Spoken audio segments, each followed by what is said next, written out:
Hello, and welcome to 5 for Friday for this Friday, January 13th. Lucky Friday the 13th this month. Last week I went super broad to cover some of my predictions for 2023 in 5 areas. This week we're back to being a bit more specific with our topics. I'm sorry to say that one trending topic was scammers taking advantage of some of the trends around us. Stick around the end for that story. Ready to get started? All right, here we go. We'll start with topic number 1, medical equipment innovations. Now that you can buy hearing aids over the counter, the more traditional brands are competing against new hearing aids made by top headphone or earbud companies like Sennheiser and Jabra. And as boomers continue to age, we're seeing some of the home medical equipment that hasn't changed in years becoming suddenly more trendy, like colorful and attractive bedpans and slickly designed shower chairs. There's always room for disruption in a market that never changes and thinks it doesn't need to. If you can relate at all, then let this be a warning to you. All right, moving onward to story number 2, space as in outer. A rocket meant to launch 9 satellites into space launched from Britain this week, but never made it into orbit, and the satellites burned up upon re-entry. That's bad news for the UK and Richard Branson, the British tech bro who founded Virgin Orbit, along with Virgin Records and Virgin Airlines and so forth. Tech bro Elon Musk is having better success with SpaceX, which is planning to conduct up to 100 orbital flights in 2023. It will be competing against a company formed by both Lockheed Martin and Boeing that uses engines built by tech bro Jeff Bezos' company Blue Origin.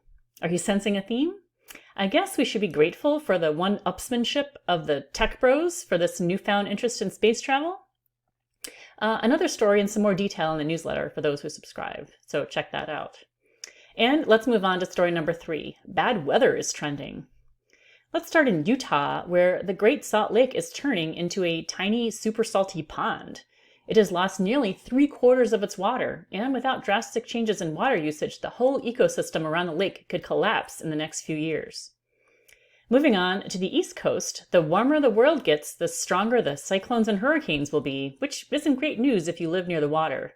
And apparently the last 8 years were the hottest on record, with each decade getting warmer than the one before, which is bad news for those living in hurricane-prone areas.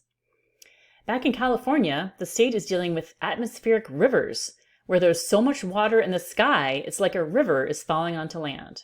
The state can't collect all that water in its reservoirs, so much of it is first damaging the land and then running into the ocean, leaving much of the state still in drought conditions. In more positive news, there's about $300 billion in VC funding for climate tech startups this year, with the focus on methods to inject carbon dioxide from the air into the ground. Those firms can then sell carbon credits to companies that want to offset their own emissions. Maybe if we add financial incentives, we'll start to see a change. Stay tuned, as I don't expect much to change in the next few years. I hope I'm wrong. Moving on to story number 4, ChatGPT is still in the news. Yes, this was a topic last week and in previous weeks as well. What do we know now that ChatGPT has been available for free for a while? Well, don't ask it to share any facts. They will be astonishingly, earth-shatteringly wrong. But it can certainly help create content or manage to help with customer service as a chatbot for now. Next up is Character.ai that allows you to talk with AI that takes on the character of any famous person you'd like. Want to talk to Shakespeare or Elon Musk? Just ask Character.ai.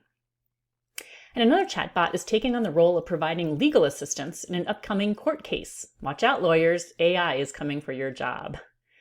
What does this all mean for your small business? Well, use ChatGPT as much as you can to quickly generate some content for your website and online marketing while it's still free. Just stick to generalities and avoid anything that is based on solid facts.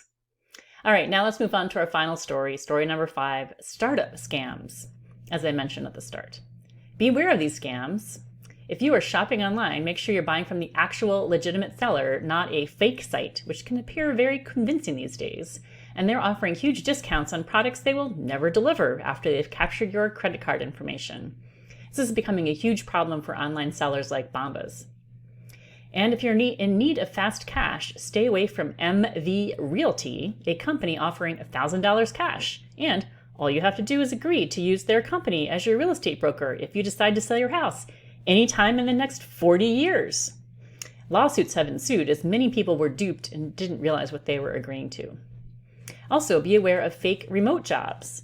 These scammers will make you think you're applying for an actual job, either of an existing company or a new one you don't know, and carry the scam on long enough to capture your social security number and bank deposit after they hire you. Another scam, this one shocked me in a variety of ways. A startup claimed it had over 4 million customers in order to get acquired for $175 million. And to prove the customers were real, which they weren't, the founder made up 4 million names, addresses, dates of birth, and more. Now that takes dedication and creativity. Another shocker, the founder is female. Check out the newsletter for one positive story of a small direct-to-consumer olive oil company whose founder wrote a sincere letter of apology to its customers.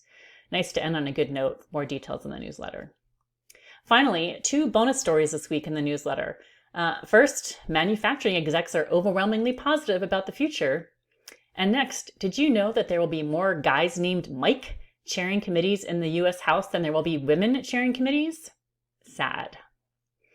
All right, thanks for joining me today for this Friday the 13th episode of 5 for Friday. I hope you'll sign up to receive these videos directly from me or subscribe on YouTube so you can continue to hear about these signals of change that could impact your small business. Happy Friday and have a great weekend.